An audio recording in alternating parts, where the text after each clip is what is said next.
my goal in speaking tonight is just to highlight some of the things that I think people aren't paying attention to. You know, I think that when you talk about the principles and the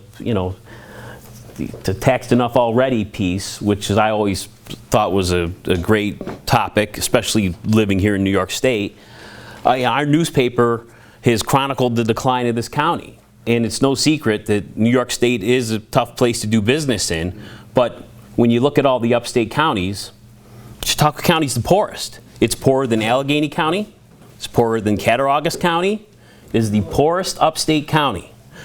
And there's a lot of reasons for that. I'll give you a little background on me. My family's been in newspapers since I was a kid. I worked in my hometown in Geneva, Finger Lakes Times. Started there. I cleaned the press. I was the janitor. Worked my way up to newspaper reporter. I worked in Corning, Buffalo. I'm in Jamestown, Warren, Dunkirk now. I've been with the company for 30 years. And I also worked at the Adirondack Daily Enterprise. My longest stint was with the Observer. I oversaw that operation from 2007 to the pandemic in 2020. You know, the state of newspapers is, you know, our readership has never been higher. I mean, the reality is, online, we have, between the three papers, about 60,000 readers every day online for the three newspapers. The print circulation used to be that back in the 80s. The golden era of newspapers was 1982. I worked in Geneva, our circulation was 20,000, now it's 5,000. I mean, 1982 was a year that the Courier Express died. So so the demise of newspapers is something that's been historic, and we're trying to find our way through the digital age. But while I was at the Observer, my look at government was it was becoming very oppressive. I know it's oppressive on the state level. I know it can be oppressive on the federal level, but what can we control the most? And that's our local government. And that seems to be just forgotten at the moment. During my time at the newspaper, we endorsed the formation of a regional water district in the North County. That was for Portland, Sheridan, town of Dunkirk, Brockton. Brockton eliminated its water system to be part of the water district. We advocated and had happen the dissolution of Forestville. Forestville was going to raise taxes in 2015 400% due to bad financial management. Our newspaper was the only one that covered it. Our newspaper pushed hard for it. And once the county came in, the county swooped in, and Forestville fortunately only raised taxes 100%. Okay, but part of the deal was those are village taxes, and part of the deal was Forestville would look at dissolution because of the county's involvement. We've been a big backer of merger of schools. That's a tough one. It's a tough nut to crack because nobody wants to give up their schools. And to me, I come from Geneva, New York. I don't care what goes on with my school right now. If my school rebuilds, I don't care. I don't care about the history. The problem in Chautauqua County, everybody that's here is kind of a lifer. They still have the high school rivalries. They still want that identity of the community schools. And you have a school district in Ripley that is how many students? 123. And how much is the budget for that district? It's $9.5 million. Now, 2 years ago, because it's local control, everybody in Ripley endorsed a $3 million building project for 120 students. Not only did they do that, they approve a superintendent who makes $147,000 a year. Not only that, they also have a principal because there's too many students for the superintendent to watch. So this is the problem with local government, and nobody wants to look at the big picture, and nobody wants to use common sense when it comes to your neighbors. It's a lot easier to throw darts at Kathy Hochul. It's a lot easier to say Biden's doing a bad job. Take a look at the job that's being done in our communities. The other thing that the paper did very courageously and was not popular was we backed the sale of the Chautauqua County home which was located in Dunkirk. The Dunkirk newspaper backed the sale of the county home in Dunkirk. We didn't win a lot of prizes from the community for doing that, but we did it because looking at the numbers, it was unsustainable. The home was already losing money. They were pouring $22 million into it, and they were probably losing about $1 million. The numbers showed that path, those losses were going to get larger, and you see the state of healthcare today. So they knew that something had to be done. So our advocation basically, locally, less population, less government. But since 2019, I don't think people really feel that way. I mean, you guys might, but I don't think the community does. Since 2019, every school vote passes. Every time, I mean, my school district's Fredonia. They raised spending during inflation 7%, and they increased our taxes 3%. And I voted no, but it passed overwhelmingly. You know, school districts usually, when they had the votes, the goal is, let's have a concert, let's have a bake sale, so we'll get the parents here and we'll tell them to support education. I'll tell you, even the people who vote no support education. But, you know, that's not what it said. So let's go back to the county home in Dunkirk newspaper's unpopular stance. Like I said, we stuck our neck out. How's that worked for us? Not too good. Since the county home was closed, the county reduced employment in 2014 by 214 employees. Since 2014, the number of employees, which was 1,352 in 2013, is now 1,353. And this has happened all under fiscally conservative Republicans. Everyone that's run the county is Republican. Vince Horrigan got the county home sold. Good job. Vince Horrigan got the water district started. He did that out of an urgency. And then Borrello came in, and he was on actually a good path. He was getting collaborations. George Borrello was behind the scenes getting Forestville dissolved. He almost got the town of, Sherman, the village of Sherman dissolved. Because, what's better than 2 Shermans? I don't know, 2 Westfields? So, county government hirings have increased, and they just keep on going. They hired a media information officer. It wasn't, the paper's coverage wasn't good enough, maybe because we were spotlighting all the hirings, so they hired a media information officer. They're consistently raising taxes. They may tell you the rate's going down, but take a look at the levy. That goes up every year. The tax rate does go down, your assessment goes up, you're paying more. They even patted themselves on the back in 2015, Republican legislators, for raising your sales tax. It went from 7.5% to 8.5%. There were Democrats who actually voted against that. Republicans wanted the money. In doing so, they promised a lower tax rate. That lasted a year. So currently you got 19 legislators. I hope you know who yours is. They're very passive. They approve everything. There's hardly a debate on anything that comes before the floor. And tomorrow night, they're voting on a contract, Yes. for the CSCA. 2, right. But the CSA one, pretty interesting.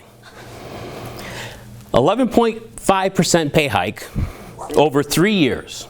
Included in that contract are bonuses for public employees. The bonuses are based on inflation. If inflation goes up, they'll get an extra $1,000 each year.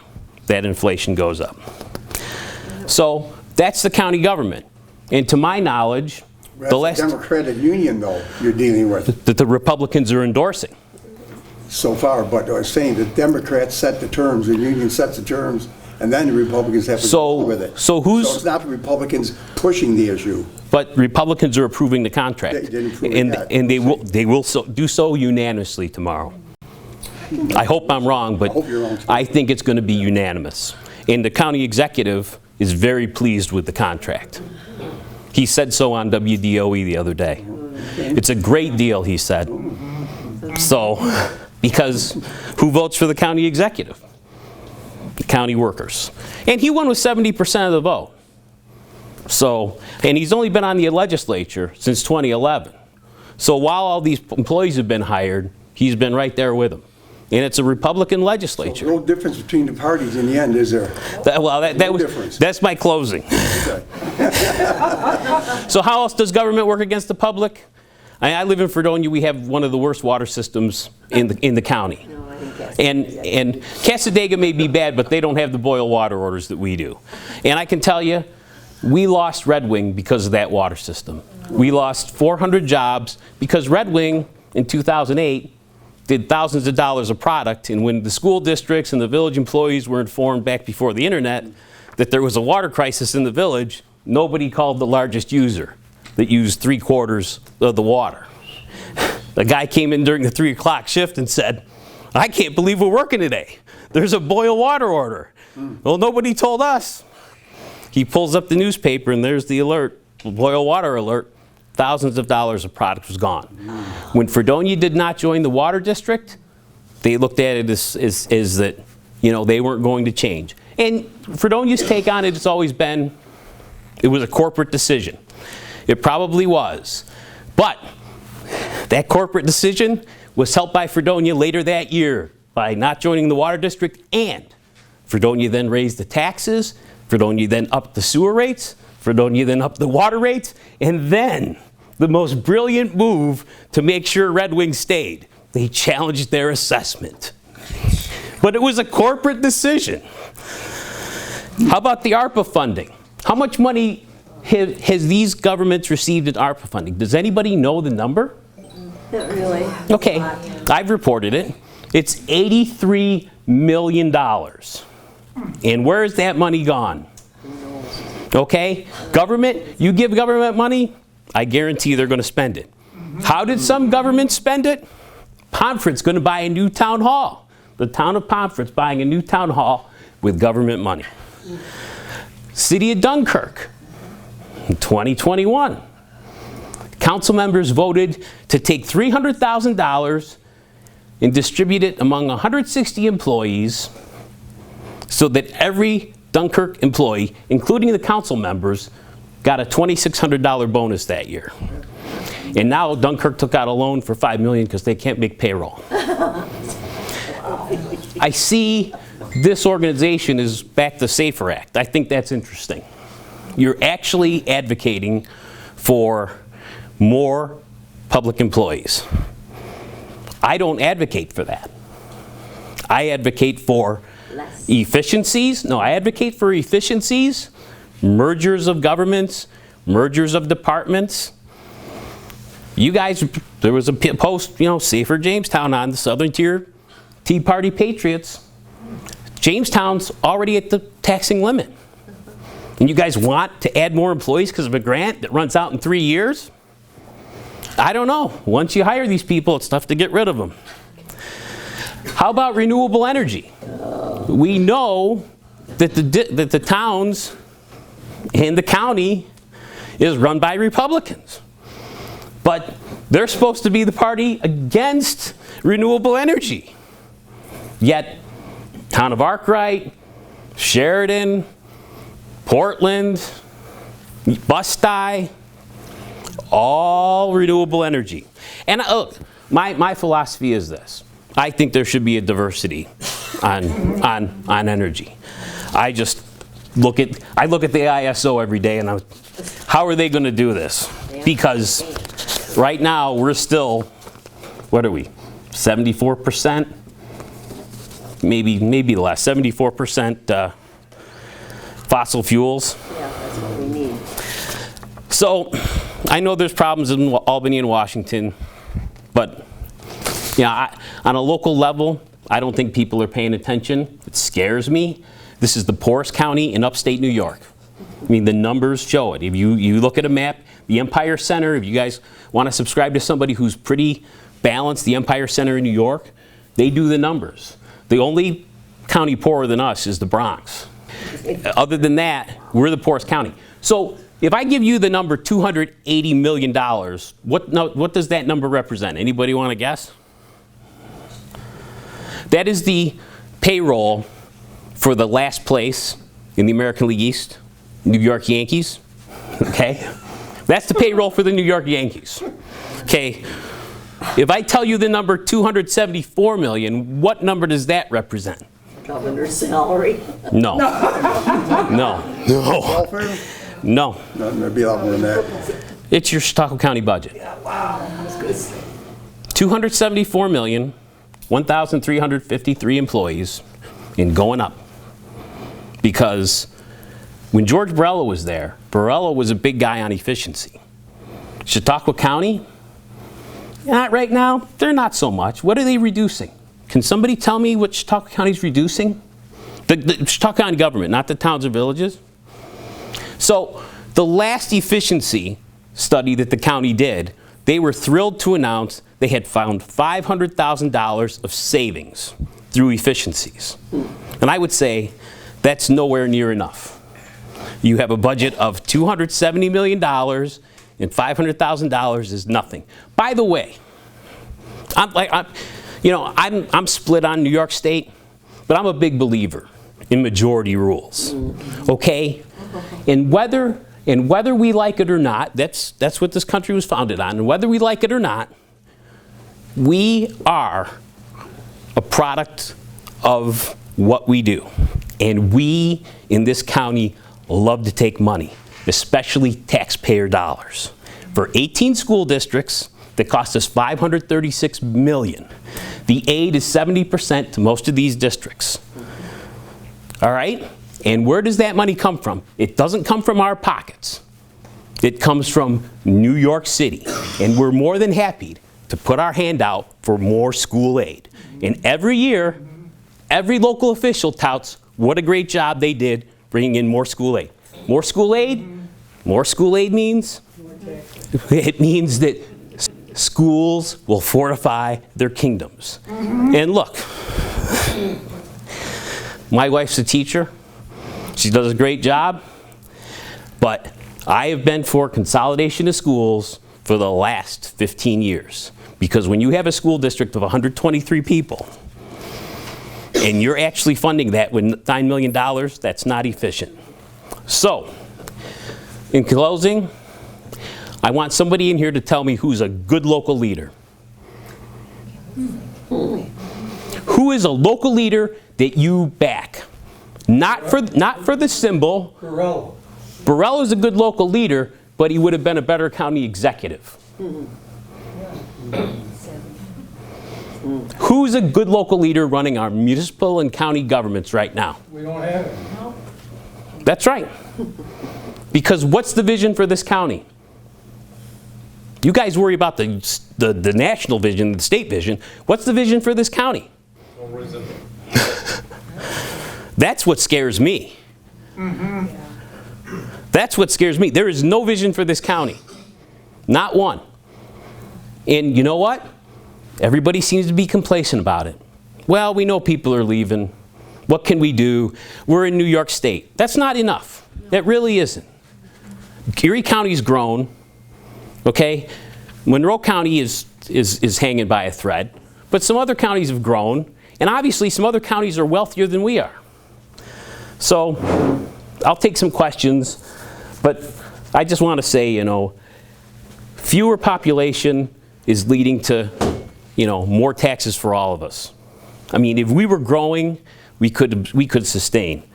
But I'll tell you what, despite what you think, these Republicans that we've elected, they're the best group of Democrats I know. I base it on results. Yeah. And everything that I've told you is reality. My numbers are real. You've had 10 years of Republican leadership in this county. It's not better. I would say the problem is the high tax burden, which to me, the high tax burden is generated by the county. The county is where you pay your property taxes. The county is where you pay your municipal taxes. The county is where you pay the school taxes. I'm not paying taxes to the state except on income. So that really doesn't even end up in my hand. So the burden is property taxes. And Jamestown is already overtaxed. And there's no, I agree with you, and I'm not saying I'm anti-firefighter. My point is it's tough to say. It's always tough to say. But, when is enough enough? So, I mean, in a perfect world, we'd hire as many first responders as they could, and God bless them. I mean, I saw them work horrible fire in Dunkirk, so I understand it. Every paper runs the same way. The publisher has a lot of control on the editorial page. If you take a look at the news we cover, I think we still set the news agenda no matter what people think around here. We're the only ones doing the in-depth dives into what the county government jobs rate is. We're the only one doing the in-depth dive on, the hospital situation. We're the only ones doing that, and that's tough to, get a lot of excitement on social media. Ooh, the hospital's losing money. I know people don't get it, but one in the North County is really in danger of closing. So I would say that, our publisher, approves every editorial. There's very few changes. He's of the same mindset. The mindset is this community has thrived on overtaxing residents for years. It has thrived on increasing taxes. And we now know it's not just one party, it's both. So, I think we've been consistent in our message. We want government efficiencies. We want more partnerships so that, Jamestown doesn't have to hire more fire departments. Imagine one county fire department. Imagine one county police department. This county is only 126,000 people. We're not that big. But, the amount of government we have 410 elected representatives. Now, Congress is 435. And I know nobody thinks Congress is that smart. But do you really think our local officials who are elected are that smart? Most of them don't know the laws. School board members are usually, retired teachers. That's just the way it is. I can tell you that the last study I looked at by the Empire Report had us as a lower median income than every other county except for the Bronx. And that's what I'm looking at, the median income. Because that's the real number. No matter what you think, it's the median income. And the median income in this county. You're talking like per person in the county? You're talking median income, so what's the middle? So you got the upper and the lower. It's not the average, it's that one that's in the middle. And that's the one that I look at. And that's around 40,000, which seems like a lot, but that's the average household. How much is it? 40,000. I think it's very unfortunate that the state Republicans kind of lost track last year when Zeldin ran. You had the chair running for Congress. So he kind of, put the party in the back seat. And I think Zeldin ran a great campaign. When you look at the numbers, if Nick Langworthy might have been, at that campaign pushing Zeldin's campaign instead of his own, it could have gotten us over the top because when the upstate numbers came in, those were formidable. And I think that, Republicans needed that extra push, and I don't think it was there. I credit Lee Zeldin for the credible campaign he ran. I thought he did a great job, and I think when you look at it again, majority rules. I would say that if people are serious about being upset in New York City and downstate Democrats, we're the devils. We're the devil up here. We welcome all that aid. You heard P.J. Wendell complaining about FMAP. Oh, the governor's going to take $4 million away from us through Medicaid. Wait a second, P.J. Wendell. Your budget's $274 million. That's not even 1% of your budget. All right, second, I think it's New York State that's subsidizing Brooks TLC. And I think Brooks TLC is being subsidized by the state to the tune of $20 million every year. So some of that FMAP money, I'm sure, is going to Brooks TLC, which I think all local officials want to stay open. I don't think a local official is going to say close the hospital. But I will tell you this. The toughest part of local decisions is nobody wants to sacrifice. And I said this back in 2008 when the state talked about deficits. And say what you want about Andrew Cuomo. Andrew Cuomo got the unions to come to the table, and they didn't get pay increases, and they got reductions for the first couple of years. And then he got out of hand. But he was very conservative when he took over in 2011. I mean, that guy made the unions take pay cuts and hold the salaries because of that recession we were coming out of. Yeah, that being said, my point on this whole issue is nobody wants to sacrifice. I mean, during that time, the state says, hey, we're going to close Long Point State Park. I remember people who've never been to the park saying, you can't do that. I'm like, it's Long Point State Park on Chautauqua Lake. It's overgrown. Nobody goes, and you want to keep it open. Yeah, and they had these rallies to keep it open. Like, really? We can't sacrifice a park that's hardly used? And when you look at the numbers, that park ran a deficit. But, local people, Albany's trying to take stuff away from us. The reality is, a Rockefeller Foundation found, Western New York gives 24% of its money to Albany. It gets back 36% from the state. All right, that's the reality. We get a lot more back from New York City than we give.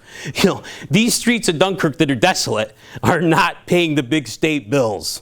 And those downtown streets in Jamestown that are not active, those aren't what's paying the bills. It's Wall Street. And Wall Street's in New York, and that's a necessary evil because we want our 18 school districts, we want our 2 cities, we want our 27 towns, and we want our 13 villages. We don't want it any other way. That's what we want. And we'll take that money from New York City to make sure we have it. I know that you're an engaged group. That's why I thought that I should come here and just, lay out the facts because, I'm not saying I could do a better job in county government. I don't want to be a politician. It's not in my blood, But I'll tell you this. I mean, we do need leadership, and I think that right now I don't know where it's coming from, and that's the scariest part. So thank you, everyone, for having me. It's been great, and I appreciate your time.